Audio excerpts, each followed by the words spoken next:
cbcmusic.ca/music class.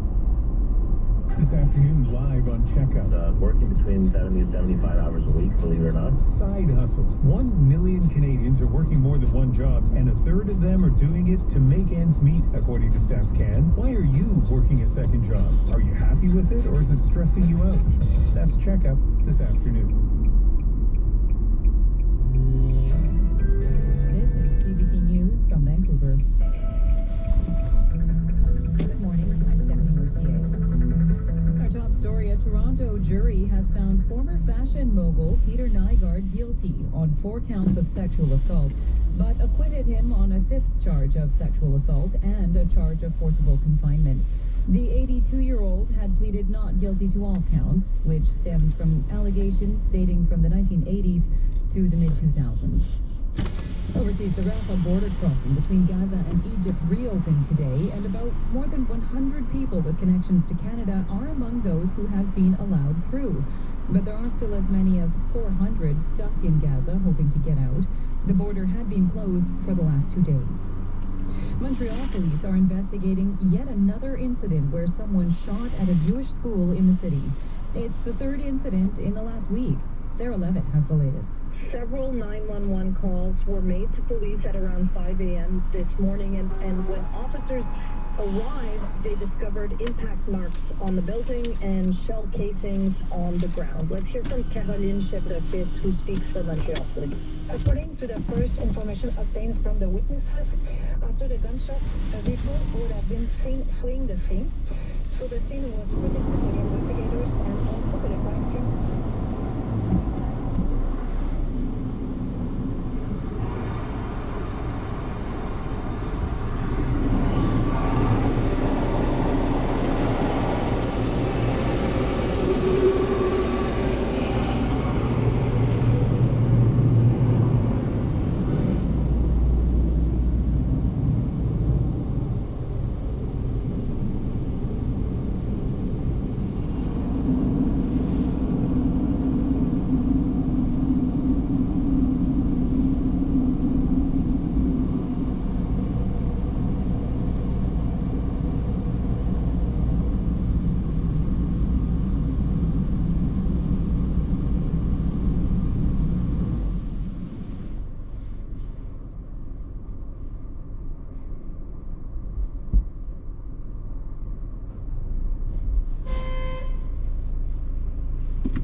Snowlight, Tequetzin, Mistimo, Atashwalapa, Eastmanan.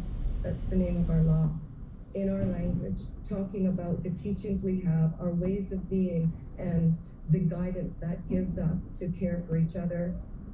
The proposed new law focuses on Cowichan identity, culture, language, and connections to family and the land. Huitsum says it will bring an end to the practice of children being removed from families and communities. Online voting is open now. In-person voting will be on Friday, November the 24th. And BC Hydro continues to work to get the lights back on after thousands of residents were left in the dark following Friday's windstorm. At the peak of the outage, 235,000 customers were without power due to drought-damaged trees and branches toppling onto power lines. In a statement, BC Hydro says it expects to restore power to everyone today.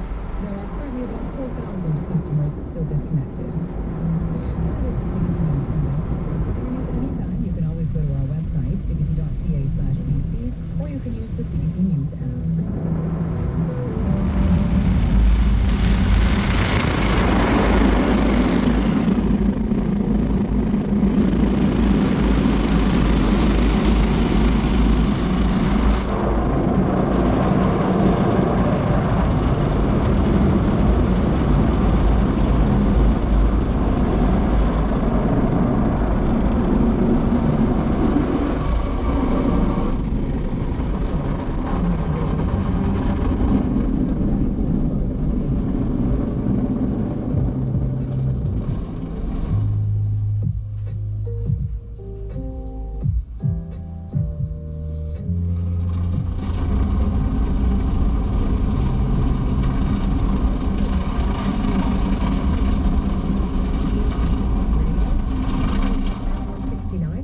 CBC Listen. It's Remembrance Day weekend, a time when many recall the stories of Canadian veterans through our history. Later on this hour, we'll be exploring a part of that history.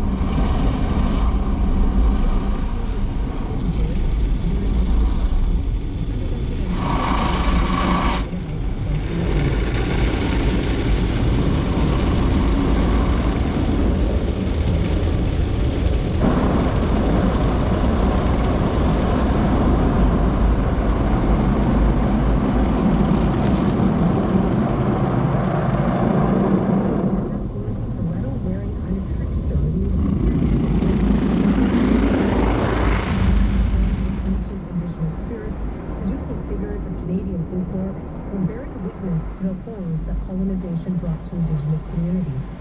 But despite Miss Chief showing up in films and paintings, she's never had a distinct story of her own in writing.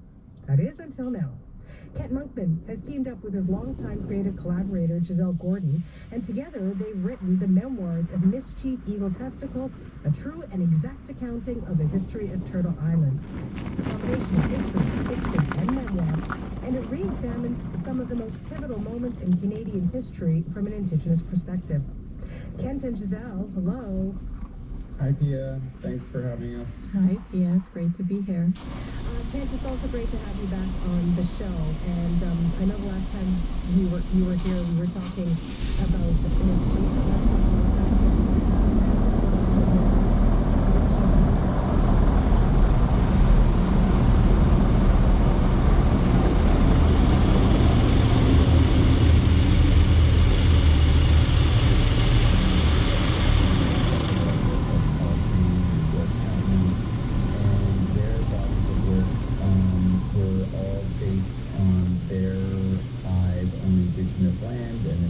people, and I found a way to challenge their work through the ego of the artist. So, you know, as I looked at each individual artist, you know, I realized how much just a career of an artist can influence the kind of work that they make. So, you know, this was the Romantic period, and their stylizations of Indigenous people really fit society's interest in Indigenous people and their desire to see something primitive of the past. So in creating Miss Chief to live inside my paintings, which reference their paintings and the paintings of other style artists, I created this idea that could reverse the roles and painting the photos, painting the red lights, make paintings of settlers, and it was a way to introduce a character whose own ego could rival the egos of those artists and the subjectivity of their work.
Together, and Giselle is a brilliant writer. So when I finally handed it over to Giselle, I was like, Giselle, you know, I know you, I need you. And Giselle was like, why did you wait and give me only 2 weeks on this? But Giselle did such a beautiful job on these label texts, and you know, label writing for a museum